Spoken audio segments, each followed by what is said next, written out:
ಓಂ ನಮೋ ಭಗವತೆ ವಾಸುದೇವಾಯ ನಮಃ. ವೀಕ್ಷಕರೇ, ಏಪ್ರಿಲ್ ತಿಂಗಳಿನಲ್ಲಿ ಸಿಂಹರಾಶಿಯವರ ಸಂಪೂರ್ಣವಾದಂಥ ಮಾಸ ಭವಿಷ್ಯ. ಸಿಂಹರಾಶಿಯವರಿಗೆ ಈ ಏಪ್ರಿಲ್ ತಿಂಗಳಿನಲ್ಲಿ ನಿಮ್ಮ ಗೌರವ ಮತ್ತು ಸ್ಥಾನಮಾನವನ್ನ ಪರೀಕ್ಷಿಸುವಂತ ಸಂದರ್ಭಗಳು ಯಾವುದು?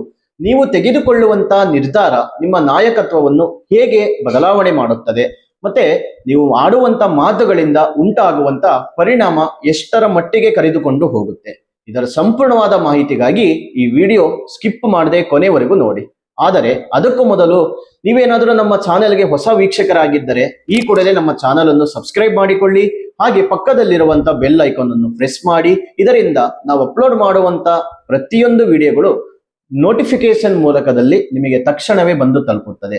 ಇನ್ನು ಇದೇ ರೀತಿ ಹೊಸ ಹೊಸ ಮಾಹಿತಿಗಳಿಗಾಗಿ, ಹೊಸ ಅಪ್ಡೇಟ್ಸ್ಗಳಿಗಾಗಿ ನೀವು ಫೇಸ್ಬುಕ್ ಹಾಗೂ ಇನ್ಸ್ಟಾಗ್ರಾಮ್ ಪೇಜ್ನಲ್ಲೂ ಕೂಡ ನಮ್ಮನ್ನ ಫಾಲೋ ಮಾಡ್ಕೋಬಹುದು.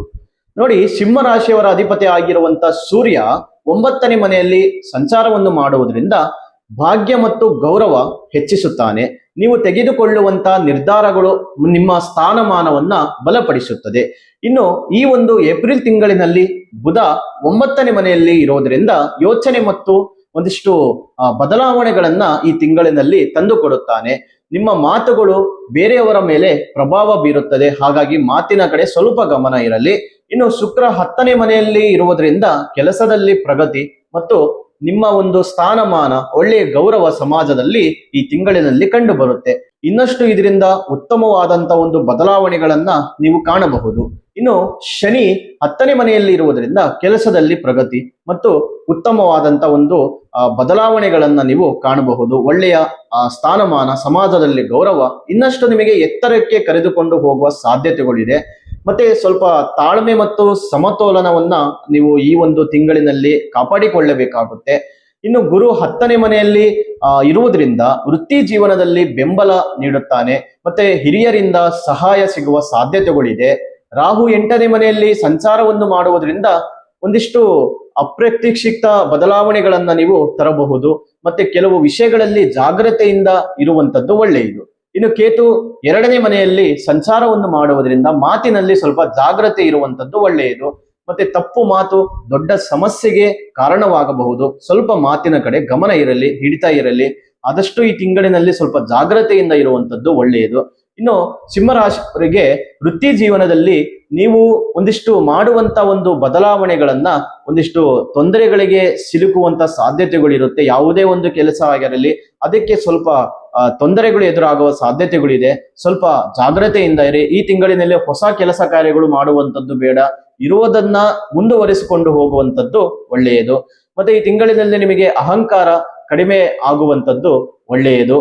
ಸಹೋದ್ಯೋಗಿಗಳ ಜೊತೆ ಒಂದು ಸ್ವಲ್ಪ ಹೊಂದಾಣಿಕೆಯಿಂದ ನೀವು ಈ ತಿಂಗಳಿನಲ್ಲಿ ಇರುವಂತದ್ದು ಒಳ್ಳೆಯದು. ಕುಟುಂಬದಲ್ಲಿ ಆದಷ್ಟು ಸ್ವಲ್ಪ ಮೌನವಾಗಿ, ಖುಷಿಯಿಂದ, ಸಂತೋಷದಿಂದ ನೀವು ಈ ಒಂದು ತಿಂಗಳಿನಲ್ಲಿ ಕಾಪಾಡಿಕೊಳ್ಳಬೇಕಾಗುತ್ತೆ. ಮತ್ತೆ ಹಣದ ವಿಷಯದಲ್ಲಿ ಲಾಭ ಇದ್ದರೂ ಕೂಡ ನಿಯಂತ್ರಣ ಮುಖ್ಯವಾಗಿರುತ್ತೆ. ಅನಗತ್ಯ ಖರ್ಚುಗಳನ್ನ ತಪ್ಪಿಸಬೇಕಾಗುತ್ತೆ. ವ್ಯಾಪಾರದಲ್ಲಿ ಹೊಸ ಅವಕಾಶಗಳು ಕಾಣಬಹುದು. ಆದರೆ ತುರ್ತು ನಿರ್ಧಾರಗಳು, ಅಂದ್ರೆ ಅನವಶ್ಯಕವಾದಂತ ನಿರ್ಧಾರಗಳು ಮಾಡುವಂಥದ್ದು ಅಷ್ಟೊಂದು ಒಳ್ಳೆಯದಲ್ಲ. ಇನ್ನು ಕುಟುಂಬದಲ್ಲಿ ಮಾತಿನ ಮೂಲಕ ಸಮಸ್ಯೆಗಳು ಬರಬಹುದು. ಶಾಂತವಾಗಿ ಮಾತನಾಡುವಂಥದ್ದು ಒಳ್ಳೆಯದು.